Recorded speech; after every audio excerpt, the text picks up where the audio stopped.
We've got work to do. Steve Phelps, NASCAR president. For decades, NASCAR was an unstoppable force. The roaring engines, sold-out speedways, and billion-dollar sponsorships made it a titan of American motorsports. But today, the sport is at a crossroads.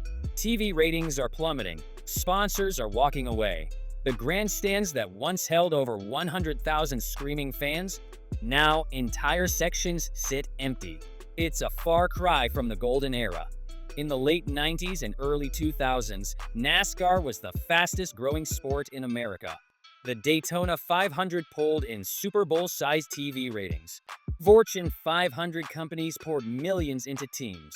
Legends like Dale Earnhardt, Jeff Gordon, and Jimmie Johnson turned stock car racing into must-watch television.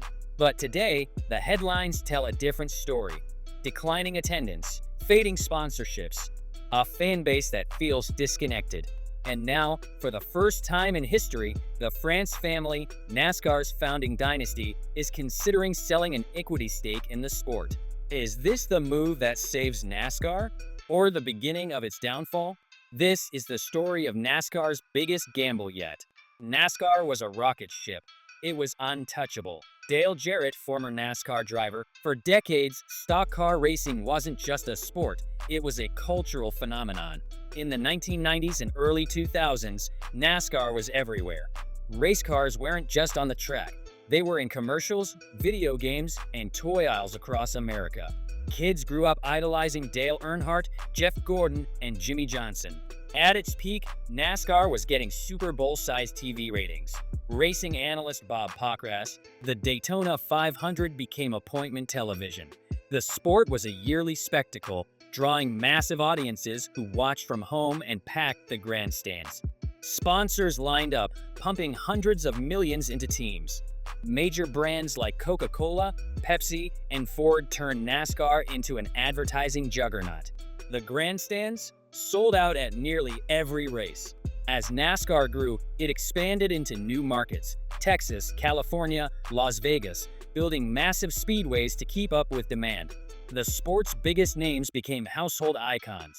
From a small, southern regional sport, it had transformed into a national treasure. My son didn't even watch racing, but he had a Jeff Gordon toy car. Longtime fan on Twitter, by the mid-2000s, NASCAR was pulling in more viewers than the NBA Finals and World Series. TV networks fought for broadcast rights. Every race felt like an event. It seemed like nothing could slow NASCAR down. But even during its peak, the warning signs were already there. The rise was spectacular, but the fall? Even more shocking. We have to be honest, we've lost some of our core fans. Steve Phelps, NASCAR president, for all of NASCAR's soaring success, cracks in the foundation began to show. Attendance, once a highlight of every race weekend, started to decline. Where once packed grandstands roared with energy, now empty seats began to stand out. It was a hard pill to swallow. NASCAR was losing its connection with the fans. Former NASCAR fan, it wasn't just the stands that were emptying, TV ratings were plummeting too. NASCAR had dominated the ratings for decades, but by the mid-2010s, it started to see a significant drop. Fans weren't just leaving the track, they were turning off their televisions as well. We've tried everything. New rules, new cars, new formats. Nothing seems to stick.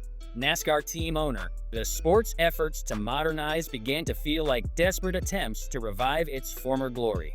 The introduction of a new playoff system in 2014 was supposed to inject excitement into the sport, but instead, it left fans frustrated.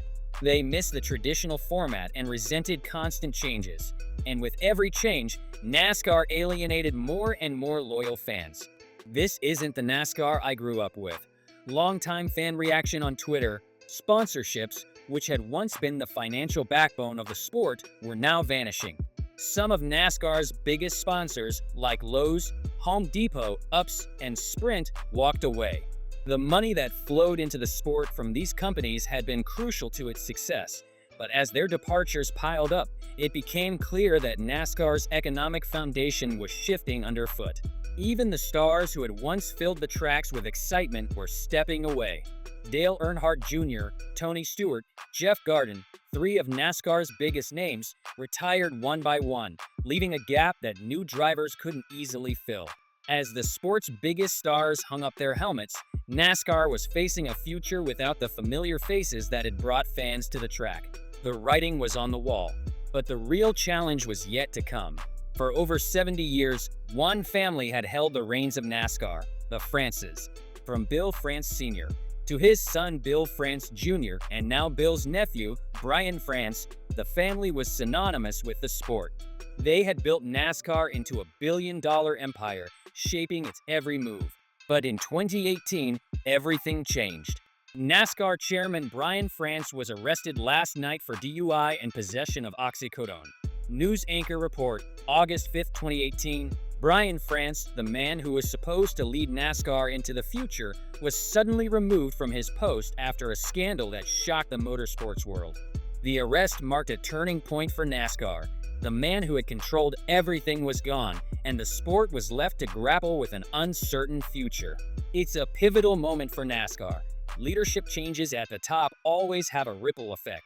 ESPN report following France's departure. In the wake of Brian France's exit, his uncle Jim France stepped in as CEO at the age of 74.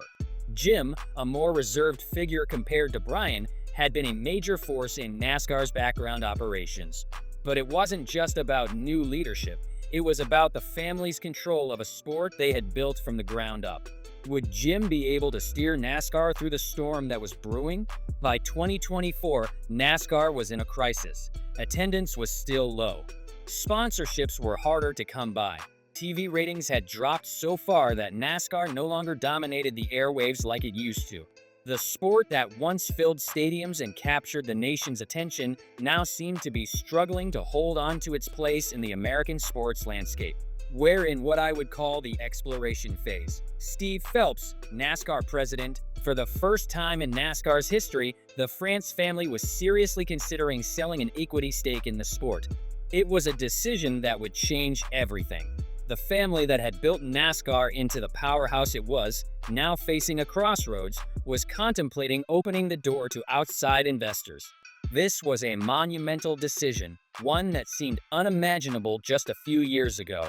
The France family had been the sole owners of NASCAR since its creation, controlling every aspect of the sport. But the financial pressures were undeniable. Could NASCAR survive in the modern sports market without a major financial overhaul? Could outside investors bring the infusion of capital necessary to revive the sport? We have to think about what's best for the long-term health of the sport. Steve Phelps, NASCAR president, at first glance, the potential for an equity stake sale seemed like a lifeline. NASCAR could bring in fresh capital, help fund new marketing strategies, and invest in technology that could modernize the fan experience. The sale could also expand the sport internationally, making it more global and relevant in the fast-evolving sports world. But it wasn't just about the money. Would NASCAR lose its soul? For the purists, the thought of private equity stepping in was unsettling. The Frances had always been the sport's guardians, its protectors of tradition.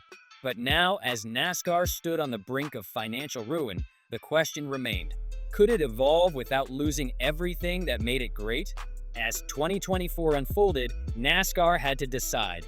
Take a risk, let in outside investors, and potentially transform the sport, or continue on its current path, which could lead to even greater financial peril. Would it be the bold move NASCAR needed, or the first step in losing everything it had built? The decision to sell an equity stake is no small gamble. If NASCAR goes through with it, it will forever change the face of the sport.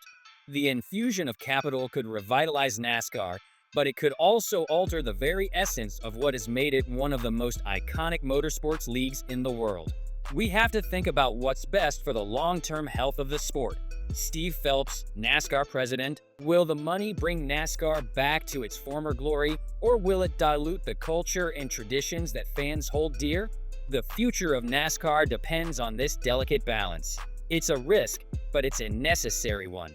With the potential for outside investors, private equity, media giants, and even tech companies, NASCAR could take a leap into the modern era, investing in cutting-edge technology, global expansion, and more engaging fan experiences.